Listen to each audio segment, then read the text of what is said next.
लग्नानंतर मी माझ्या नवऱ्यासोबत दुबईला राहायला गेले होते. तिकडं माझा संसार सुखाचा चालला होता. पण अचानक माझ्या नवऱ्याने माझ्या कानाखाली मारली आणि मला घराच्या बाहेर हाकलून दिले. मी दुबईला पहिल्यांदा आले होते.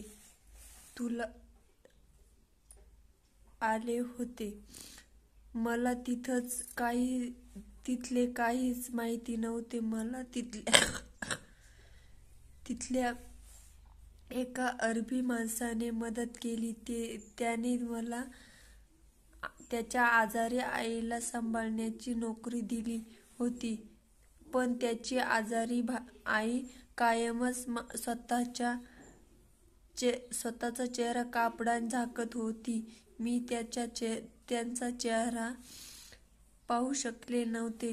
पण एक दिवस अचानकच त्यांच्या चेहऱ्यावरचा पडदा खाली पडला आणि लग्नानंतर मी माझ्या नवऱ्यासोबत दुबईला राहायला गेले होते. तिकडे माझा संसार सुखाचा चालला होता. पण अचानकच माझ्या नवऱ्याने माझ्या कानाखाली मारली आणि मला घराच्या बाहेर हाकलून दिले. मी दुबईला पहिल्यांदा आले होते. मला तिथले काहीच माहिती नव्हते. मला तिथल्या एका अरबी माणसाने मदत केली. त्याने मला त्याच्या आजारी आईला सांभाळण्याची नोकरी दिली होती. पण त्याची आजारी आई कायमच स्वतःचा चेहरा कापडाने झाकत होती. मी त्यांचा चेहरा पाहू शकले नव्हते. पण एक दिवस अचानकच त्यांच्या चेहऱ्यावरचा पडदा खाली पडला आणि मला त्यांचा चेहरा दिसला. त्यांचा चेहरा पाहून मला खूप मोठा धक्का बसला. कारण त्या अरबी माणसाची आई तर माझी आई मला समजावत होती की हे मागणं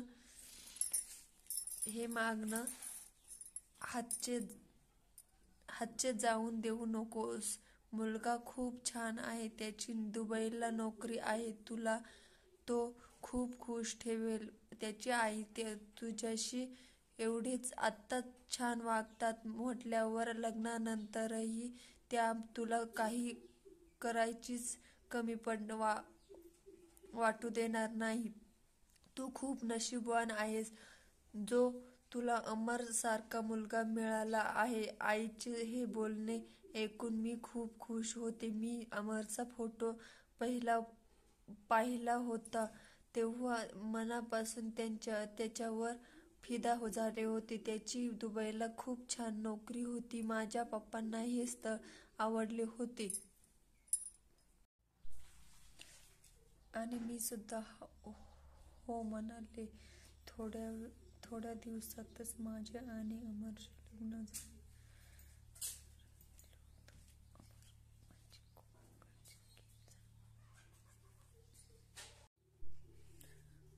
आणि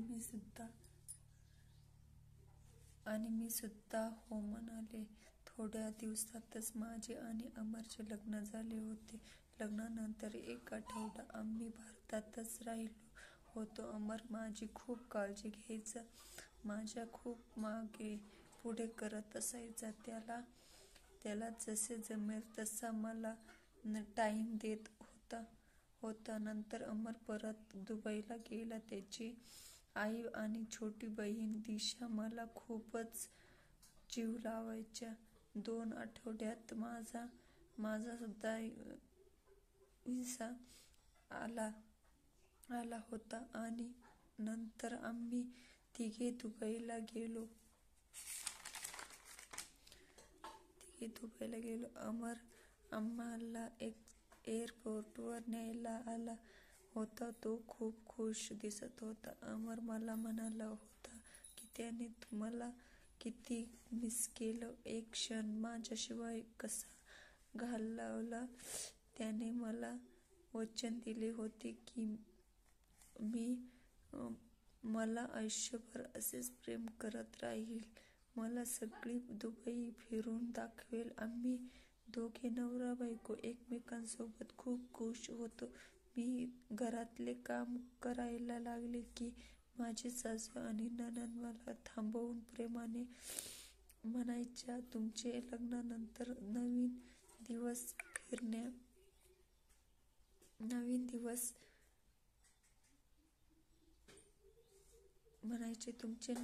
लग्नानंतरचे नवीन दिवस फिरण्या बागड्यामध्येच आहेत. इतक्या लवकर कामाच्या जबाबदाऱ्या स्वतःच्या अंगावर घेऊ नकोस. त्यांचे हे बोलणे ऐकून मनातल्या मनात मला खूप आनंद होत असे. सगळ्यांना खरं तर म्हणले होते की मी खूप नशीबवान आहे जे मला हे बोलणे ऐकून मनातल्या मनात मला खूप आनंद होत असे. सगळ्यांना खरं तर म्हणाले होते की मी खूप नशीबवान आहे जे मला असे लोक मिळाले आहेत. मी 4 दिवसातच अंदाज लावला होता की माझ्या सासरी ऐशोआरामाचे दिवस आहेत. जगातील प्रत्येक वस्तू मला माझ्या सासरी मिळेल. दुबईसारख्या महागाच्या देशात सुद्धा हे लोक जीवनातले प्रत्येक सुख उपभोगत होते. संध्याकाळ झाली तेव्हा माझा नवरा अमर मला म्हणाला की तू आज छान तयार हो, आपण दोघेही डिनर करायला जाऊ. मी खूप खुश होऊन तयार झाले. अमरने माझे खूप कौतुक केले. आम्ही एकमेकांसोबत दृष्ट लागण्यासारखी जोडी वाटत होतो. मला हे जीवन खूपच आवडायला लागले होते, पण मला नव्हते माहिती की हे सर्व नकली आहे, दिखावा होता.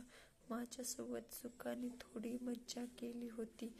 त्यानंतर तर माझ्यावर आभाळच कोसळले होते. आम्ही डिनर करून घरी परत आलो होतो. नंतर आम्ही लग्नाचा व्हिडिओ पाहिला. संपूर्ण रात्र आम्ही एकमेकांसोबत गप्पा गोष्टी केल्या. पहाटे मला डोळा लागला होता. सकाळी 10 वाजता मला जाग आली. तेव्हा मी फ्रेश होऊन रूम मधून बाहेर आले. माझा नवरा आणि सासू बाहेर हॉलमध्येच बसले होते. दोघांचे चेहरे खूप गंभीर होते. मी म्हणाले, अमर, तुम्ही कधी उठलात? अमरने माझ्याकडे रागाने पाहिले आणि उठून माझ्या जवळ रागाने पाहिले.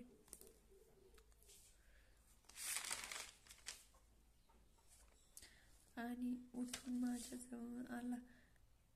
त्याच्याकडे पाहून असे वाटत होते की तो माझ्यावर खूपच नाराज आहे, जसा काय मी कोणता गुन्हा केला आहे. पाहता पाहता त्याचा आवाज खूपच कठोर झाला होता आणि तो मला म्हणाला, मला तुझ्या सोबत नाही राहायचे. मी तुला आत्ताच्या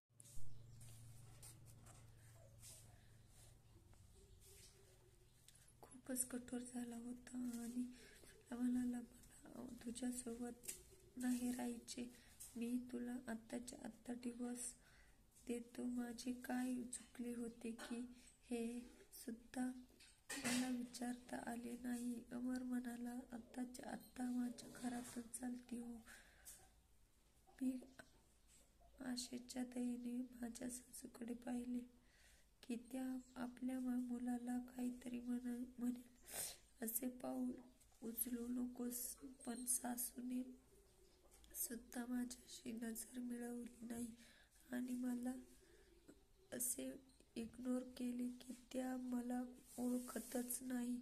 मी खूपच घाबरले होते. माझ्या अंगातला जीवच गेला होता. तेव्हा अमरने माझा हात पकडला आणि धक्के मारून